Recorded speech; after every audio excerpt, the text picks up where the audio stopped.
Hello friends, இறைவன் இருக்கின்றார் என்பதை பேச்சில் மட்டுமல்ல, சரியான நேரம் வரும்போது செயலிலையும் செய்து இந்த உலகத்திற்கு காண்பிக்க வேண்டும் என நோக்கத்தோடு ஆரம்பிக்கப்பட்டதுதான் இந்த தமிழ் கிறிஸ்தவ யூடியூப் சேனல். என்னுடைய பெயர் பீட்டர், வில்லியம் ஜி பீட்டர். கடந்த வாரத்தில் வேதாகமத்தினுடைய கருப்பொருளை பற்றி நான் பேசியிருந்தேன். அதே வேளையில் வேதாகமத்தினுடைய கருப்பொருள் சாகக்கூடிய இந்த மனிதனை மீண்டுமாக சாகாத ஒரு மனிதனாக மாற்ற வேண்டும் என்று சொல்லி நான் சொல்லியிருந்தேன். அதற்கான காரணம், இந்த உலகத்தில் இறைவன் மனிதனை படைக்கும் பொழுது சாகக்கூடாத ஒரு மனிதனாக தான் படைத்திருந்தார். ஆனால் அவர் ஒரு சிறிய தவறுகளை மனிதன் செய்து விட்டதால சாகக்கூடிய ஒரு நிலைக்கு மனிதன் வந்து விட்டான். மீண்டுமாக அந்த மனிதன் தான் இழந்து போன அந்த சகாத இருக்கக்கூடிய நிலையை அடைய வேண்டும் என்ற நோக்கத்திற்காக தான் பரிசுத்த வேதாகமம் எழுதி நமக்கு கொடுக்கப்பட்டிருக்கிறது என்று சொல்லி நான் பேசியிருந்தேன். அதே நேரத்தில் எப்படி ஒரு மனிதன் சாவுக்கு ஏதுவான ஒரு மனிதன் சாகாத ஒரு நிலையை அடைய முடியும் என்று கூட நான் பேசியிருந்தேன். அதில் குறிப்பாக ஒரு நொடியின் நேரத்தில், ட்விங்க்லிங் ஆஃப் அன் ஐ இல்லைன்னா ஃப்ராக்ஷன் ஆஃப் அ டைம், அதில் ஒரு மனிதன் சாகக்கூடிய ஒரு மனிதன் ஒரு சாகாத நிலைக்கு வந்து விடலாம் என்று சொல்லி நான் பேசியிருந்தேன்.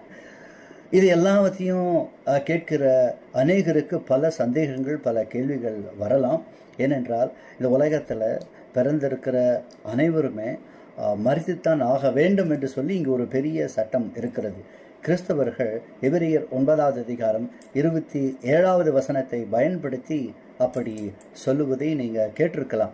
It is appointed for man once to die and come in to judgment என்று சொல்லி அந்த வசனம் சொல்லப்பட்டிருக்கும். அதாவது ஒரே தரம் மரிப்பதும் பின்பு நியாய தீர்ப்பு அடைவதும் மனுஷனுக்கு நியமிக்கப்பட்டிருக்கிறது என்று சொல்லி அந்த வசனத்தில் வரும். நான் சொல்லியிருந்தேன், அந்த வசனத்தில் சொல்லியிருக்கிற இது போல இந்த மரணம் மனிதனுக்கு ஏற்பட்டாலும் மரணம் ஏற்படுகிற விதம் வேற மாதிரியாக இருக்கிறது என்று சொல்லி நான் சொல்லியிருந்தேன்.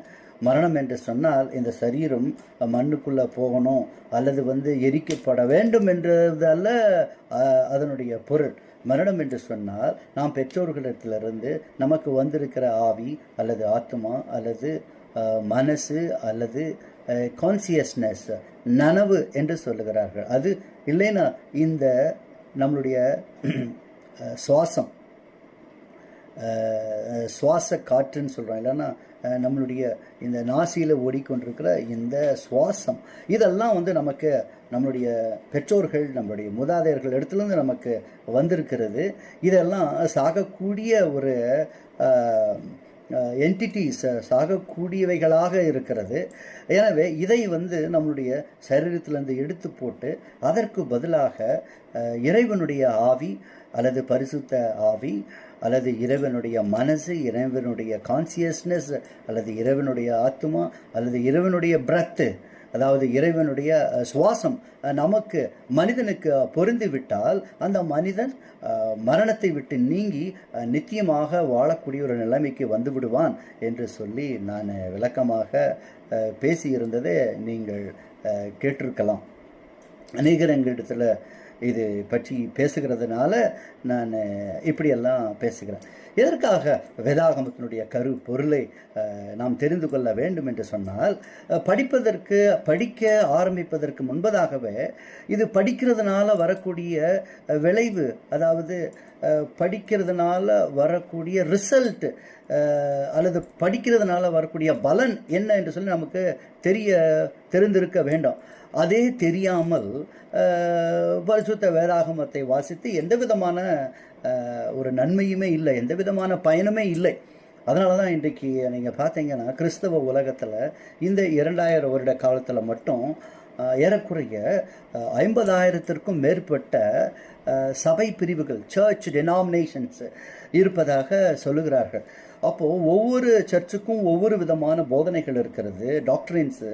அப்புறம் இது எல்லாமே ஒரு சபையிலிருந்து இன்னொரு சபைக்கு வித்தியாசமாக இருக்கிறது. அதனால் பெரிய குழப்பங்கள் எல்லாம் இருக்கிறது. அந்த 1ஆம் நூற்றாண்டிலேயே, அந்த காலத்திலேயே அப்போஸ்தலர்கள், இயேசுவானவர் கூட இருந்த அப்போஸ்தலர்கள், இன்னும் அப்போஸ்தலர் காலத்து மக்கள், பால், பவுல் அப்போஸ்தலன் என்று சொல்லக்கூடிய பவுல், இப்படி எல்லோருமே வந்து கிறிஸ்துவை போல மாற வேண்டும் அல்லது கிறிஸ்துவை அறிகிற அறிவில் வளர வேண்டும் என்று சொல்லி அவர்கள் வந்து சொல்லி இருக்கிறார்கள், எழுதி வைத்து சென்றிருக்கிறார்கள். ஆக கிறிஸ்து மார்க்கத்தினுடைய அல்லது கிறிஸ்துவனுடைய ஒரு அஸ்திபாரத்தை பற்றிய போதனைகளையே நம்ம பேசிக்கொண்டிருந்தால், அப்போது எப்பொழுது தான் இந்த வேதாகம விஷயத்தில் முதிர்ச்சி பெற்று இயேசுவை போல மாறுவது? இயேசுவை போல மாற வேண்டும். அதற்காக தான் இயேசுவானவர் அவருடைய வாழ்வை மாதிரியாக வைத்துவிட்டு சென்றிருக்கிறார். சில பிரசங்கிமார்கள் இந்த உலகத்தில் இயேசுவை போல நம்ம மாறவே முடியாது, அவர் தெய்வ குமாரன் என்றெல்லாம் அவர்கள் பேசுவார்கள். அது நல்லது மாதிரி நமக்கு தெரியும். ஆனால் அதுவல்ல பரிசுத்த வேதாகமத்தினுடைய நோக்கம். இயேசு கிறிஸ்துவை போல குறைந்தது ஒரு மனிதன் 2 மனிதனாவது வர வேண்டும் என்பதற்காக தான் இயேசுவானவரை தன்னுடைய வாழ்க்கையை அவர் ஒரு மாதிரியாக வைத்துவிட்டு சென்றிருக்கிறார். அதனால் இயேசு கிறிஸ்து மாதிரியே மாறவே முடியாது என்று சொல்லி பேசுகிறவர்களெல்லாம் திசை திருப்புகிறவர்களாக இருக்கிறார்கள். அவர்களெல்லாம் வேதத்தை பற்றி அறிவு அவர்களுக்கு இல்லாததுனால அவர்கள் அப்படி பேசி வருகிறார்கள். அதனால் அநேகர் அவர்கள் பின்னாடியும் போய் இன்னைக்கு ஏமாந்து போய் கொண்டிருக்கிறார்கள். அதனால தான் நான் இப்பரிசுத்த வேதாகமத்தினுடைய கருப்பொருளை நாம் முதலாவது தெரிந்து வைத்திருக்க வேண்டும் என்று சொல்லுவதற்கான காரணமே. ஏன்னா இன்னைக்கு நீங்கள் ஒருத்தர் டாக்டர் படிக்கிறாருன்னு சொன்னால் அவர் 5 வருஷம் படித்து முடித்ததுக்கப்புறம் அவர் நிச்சயமாக டாக்டர் ஆகிடுவார். அப்போது அவர் டாக்டர் ஆகிறதுக்கு முன்னாடி அவர் படிக்க வேண்டும். அப்புறம் படிப்பதனுடைய விளைவாகத்தான் அவர் டாக்டர் என்ற ஒரு நிலைக்கு வர முடியும். அதை போல பரிசுத்த வேதாகமத்தை படிப்பதற்கு முன்பதாகவே இதை படிக்கிறதுனால நமக்கு என்ன விளைவு, இதனால நமக்கு என்ன பலன் கிடைக்கும் என்று சொல்லி தெரிந்திருக்க வேண்டும். அப்பொழுதுதான் நம்ம என்ன பண்ணுவோம், வேதாகமத்தை படிக்கிற விஷயத்தில் பல ஸ்ட்ராட்டஜி, பல யுக்திகளை நம்ம பயன்படுத்துவோம். ஏன்னா இந்த கருப்பொருள் சாகாத நிலைமைக்கு வர வேண்டும் என்று ஒரு எண்ணம் இருக்குமேயானால் நம்ம என்ன பண்ணுவோம், நம்ம ஒரு வகையில் வேதாகமத்தை படிப்போம். அந்த வகையினுடைய பலனாக நமக்கு சாகாத ஒரு நிலைமைக்கு வர முடியலன்னா நம்ம என்ன பண்ணுவோம், திருப்பி இன்னொரு யுக்தியை நம்ம வந்து ஏற்படுத்தி அந்த யுக்தியை, ஸ்ட்ராட்டஜியை பயன்படுத்தி படிப்போம். இப்படி பல யுக்திகளை எல்லாம் பயன்படுத்தி உண்டாக்கி அப்படியெல்லாம் படித்தோம்னா தான் நம்ம இந்த வேதாகமத்தினுடைய கருப்பொருள், அந்த நித்திய காலமாக வாழக்கூடிய சாகாத நிலைக்கு நம்ம வர முடியும். எந்த ஒரு நோக்கமுமே இல்லாமல் ஒரு புத்தகத்தை எடுத்து வாசிக்கிறதுனால நமக்கு என்ன பயன்? நேரத்தை தான் நம்ம செலவிடுமே தவிர அதனால் எந்த ஒரு பயனுமே இருக்காது. அதுதான் இன்றைக்கு இருக்கிற கிறிஸ்தவ உலகத்தில் இருக்கக்கூடிய ஒரு நிலையாக இருக்கிறது. அதனால தான் நான் வேதத்தினுடைய கருப்பொருள் என்ன என்று சொல்லி உங்களுக்கு நான் பேசியிருந்தேன். ஆக சாகாத நிலைக்கு வர வேண்டும் என்பது தான் இறைவனுடைய ஒரு திட்டம், இறைவனுடைய விருப்பம். அதனால தான் இறைவன் மனிதனாக வந்து எப்படி ஒரு சாகாத நிலைக்கு வர முடியும் என்று சொல்லி அவர் இந்த உலகத்தில் வாழ்ந்து அவருடைய வாழ்வையே நமக்கு மாதிரியாக வைத்துவிட்டு சென்றிருக்கிறார். சரி, இது அதனுடைய நோக்கம் என்ன என்று நாம் பார்க்கும் பொழுது, இந்த வேதாகமத்தை வாசித்து அதனுடைய பலனுக்கு நாம் கிடைத்து விட்டால், அதாவது சாகாத ஒரு நிலையை நம்ம அடைந்து விட்டோமானால் அதற்கு பிற்பாடு தான் பரலோக ராஜ்யமே இந்த உலகத்திற்கு வரும். நீங்கள் இன்னைக்கு இருக்கிற உலகத்தை எடுத்துக்கோங்க.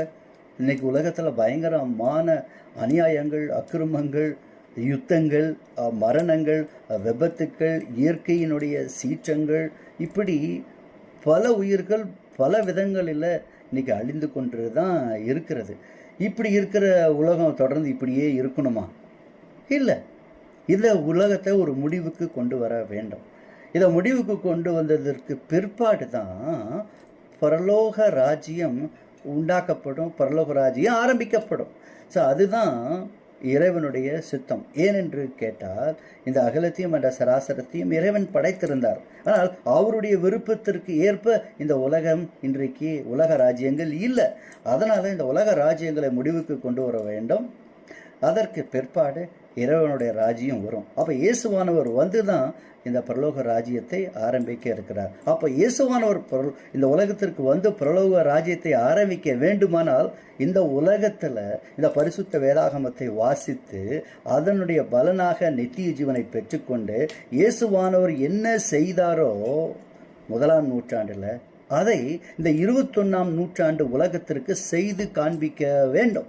பாருங்க, இயேசுவானவர் மரித்து அடக்கம் பண்ணப்பட்டு விட்டார். அவர் 3ஆம் நாள் உயிரோடு எழுந்து விட்டார். இப்படி கிறிஸ்தவர்கள் இதை விசுவாசிக்கிறார்கள், நம்பிக்கொண்டிருக்கிறார்கள். இதனால இதை விசுவாசிக்கிறார்களே தவிர இதை செயல்முறையில் இன்றைக்கு 21ஆம் நூற்றாண்டில் செயல்படுத்தி காண்பிக்க வேண்டும் என்று சொல்லி யாருக்குமே எண்ணங்கள் இருக்கல. காரணம் என்ன? அவர்கள் பரிசுத்த வேதாகமம் பற்றிய விஷயங்களில் முதிர்ச்சி அடையவில்லை. அதுதான் ஒரு பரிதாபகரமான நிலை. நீங்கள் எபிரேயர் 5ஆம் அதிகாரம் கடைசி வசனத்திலையும் 6ஆம் அதிகாரத்தினுடைய தொடக்க வசனத்திலையும் நீங்கள் வாசித்து பார்த்தீர்களானால் அங்கே என்ன அறிவுரை சொல்லப்பட்டிருக்கிறது?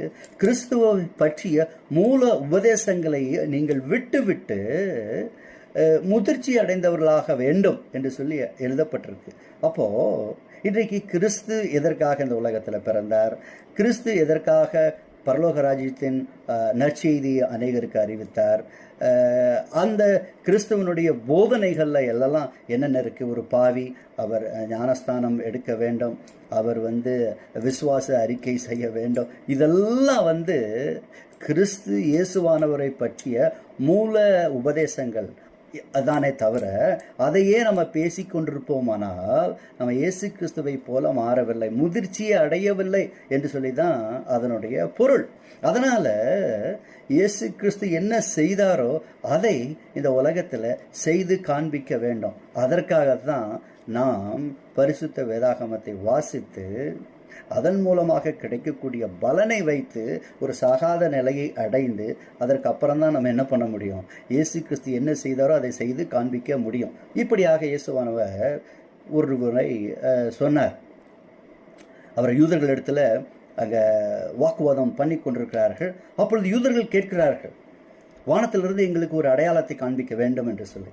அப்பொழுது இயேசுவானவர் சொல்லுகிறார், இந்த தேவாலயத்தை இடித்து பாருங்கள், நான் அதை 3ஆம் நாளில் கட்டுகிறேன் என்று அவர் சொல்லுகிறார். அதாவது destroy this temple, I will rebuild in 3 days அப்படின்னு சொல்லிட்டு அவர் சொல்கிறார். அவர் அவருடைய சரீரம் தேவனுடைய ஆலயமாக இருக்கிறது. ஏன்னா அந்த தேவனுடைய ஆலயத்தை அழிக்க முடியாது.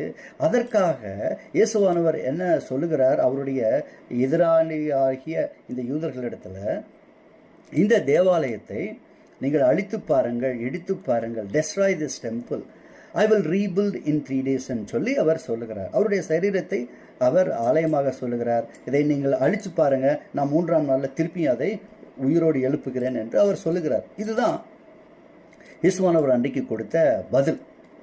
அவர் சொன்னது போலவே அவரை எடுத்து அவரை பிடித்து அவரை சிலுவையில் அடித்து கொலை செய்து விட்டார்கள். அதுக்கப்புறமாவது அவர் அப்படியே அவங்க அடக்கம் பண்ணி விட்டுறார்கள். ஆனால் பாருங்கள், 3ஆம் நாளில் இயேசுவானவர் உயிரோடு எழுந்து விட்டார். ஆனால் இன்றைக்கு அறிவியல் ரொம்ப வளர்ந்திருக்கிறது. இன்றைக்கி அறிவியல் இன்னும் தொழில்நுட்பங்கள் ரொம்ப அதிகமாக வளர்ந்திருப்பதுனால இயேசு கிறிஸ்துவானவருடைய மரணத்தை பற்றியும் அவருடைய உயிர்த்தெழுதலை பற்றியும் இன்றைக்கு விசுவாசிக்கிறார்கள் கிறிஸ்தவர்கள். ஆனால் கிறிஸ்தவ அல்லாதவர்களெல்லாம் இயேசுவானவர் மரிக்கவில்லை, இயேசுவானவர் அவர் சாவிலிருந்து உயிரோட எழும்பவில்லை, இப்படி தான் இன்றைக்கி நிறைய பேசுகிறதை நீங்கள் மேலை நாடுகளில் இதெல்லாம் நீங்கள் பார்க்கலாம். அதனால் இயேசுவானவர் திருப்பியுமாக இந்த உலகத்தில் வருவதற்கு முன்பதாக இயேசுவானவருடைய சாட்சிகள் இந்த உலகத்தில் அவர் என்ன செய்தாரோ, இப்போ நான் சொன்னேன் இல்லையா, இந்த உயிர்த்தெழுதல் ஃப்ரம் மரணத்திலிருந்து உயிர்த்தெழுகிறது, இதை அவர் சொன்னார். அதான் அதை மீண்டுமாக செய்து காண்பிக்க வேண்டும். இந்த உலகத்தினுடைய 1ஆம் நூற்றாண்டில் இப்போ இருக்கிற உலகம் போல தொழில்நுட்பங்கள் கிடையாது. தொலைக்காட்சிகள் எல்லாம் கிடையாது. இப்போ தொலைக்காட்சிகள் இருக்குது, தொழில்நுட்பங்கள்லாம் இருக்கிறதால உலகத்தில் எந்த ஒரு பகுதியில் என்ன நடந்தாலும் உலகத்தில் இருக்கிற அத்தனை பேரும் கண்ணார பார்க்கலாம். இன்றைக்கு அந்தளவுக்கு டெக்னாலஜிஸ், தொழில்நுட்பங்கள் வளர்ந்துருக்கிறது. அப்போ இது எல்லாத்தையும் பயன்படுத்தி இயேசுவானவர் என்ன செய்தாரோ அதை செய்து இந்த உலகத்திற்கு நம்ம என்ன பண்ணி விடலாம், காண்பித்து விடலாம். அப்படி பார்த்தாங்கன்னா இந்த உலகத்தில் இருக்கிறவங்களுக்கு புரிந்துவிடும். புரிகிறது மட்டுமில்ல, பயந்து நடுங்கி விடுவார்கள்.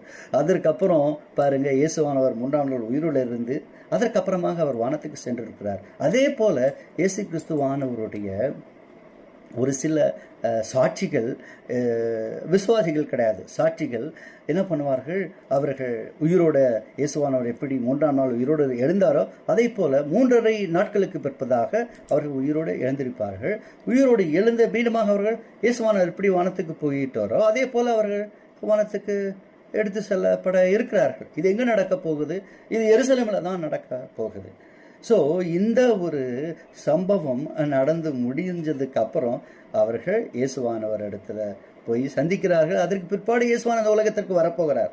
வந்து அவர் தன்னுடைய ராஜ்யத்தை ஆரம்பிக்க போகிறார். அதனால தான் வேதாகமத்தில் சொல்லப்பட்டிருக்கிறது, கிறிஸ்துவை பற்றிய மூல உபதேசங்களையே நீங்கள் பேசாதபடிக்கு, இல்லைன்னா அதை எல்லாத்தையும் விட்டுட்டு நீங்கள் முதிர்ச்சியாக வேண்டும், அதாவது இயேசு கிறிஸ்துவை போல மாற வேண்டும் தான் அதனுடைய பொருள். அப்படி மாற வேண்டும் என்பதற்காக தான் அப்படி சொல்லிவிட்டிருக்கிறார். அதனால் இந்த பரிசுத்த வேதாகமம் கையில் இருக்கிறத எடுத்து வாசித்து வாசித்து அதை வியாக்கியானமெல்லாம் செய்து இப்படி பல கொள்கை குழப்பத்தையும் பல சபை மார்க்கங்களையும் தான் கிறிஸ்தவர்கள் உண்டாக்கியிருக்கிறார்கள். அவர்களுக்கு பேர் என்ன? விசுவாசிகள்.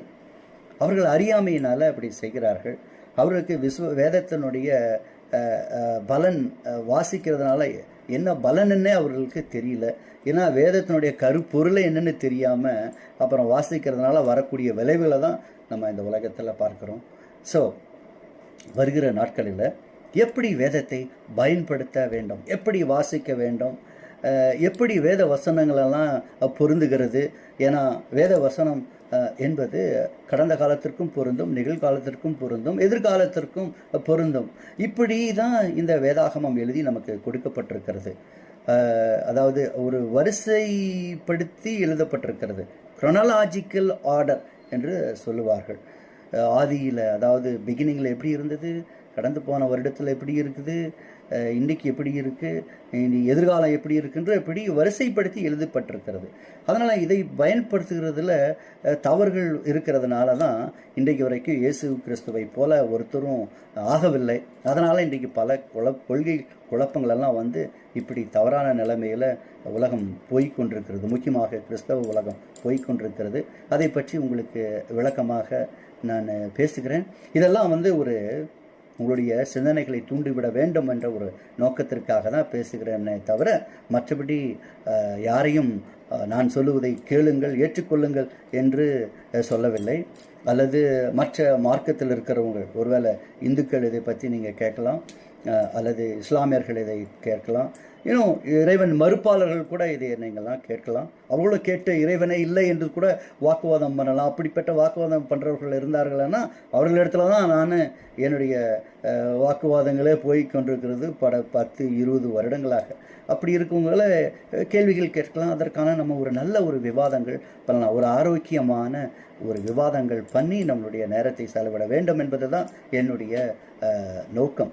மற்றபடி யாரையும் கிறிஸ்தவ மார்க்கத்திற்கு வாருங்கள் என்று சொல்லி அழைக்கவில்லை. ஏனென்றால் இந்த காலங்கள் இயேசு கிறிஸ்துவானவர் யார், எப்படிப்பட்டவர் என்பதை பேச்சில் மட்டுமல்ல செயலிலையும் செய்து காண்பிக்க வேண்டிய ஒரு நேரம். அதனால் யாரையும் கிறிஸ்தவ மார்க்கத்திற்கு வாருங்கள் என்று சொல்லி நான் அழைக்கவில்லை. அப்படி கிறிஸ்தவ மார்க்கத்திற்கு யாராவது வந்தாலும் அவர்கள் கிறிஸ்தவர்கள் ஆகவும் முடியாது. ஏனென்று கேட்டால் நான் சொன்னதை போல இந்த காலங்கள் கிறிஸ்துவானவர் யார் என்பது தெரிய வேண்டுமே தவிர யாரையும் மார்க்கத்தை மாற்ற வேண்டிய அவசியமும் இல்லை, மதம் மாற வேண்டிய அவசியமும் இல்லை, யாரும் கிறிஸ்துவ மார்க்கத்திற்கு வர வேண்டிய அவசியமும் இல்லை. இவ்வளவு நேரம் நீங்கள் கேட்டதற்காக நன்றி. மீண்டுமாக என்னுடைய பெயர் பீட்டர், வில்லியம் ஜி பீட்டர். இவ்வளவு நேரம் நீங்கள் கேட்டதற்காக நன்றி.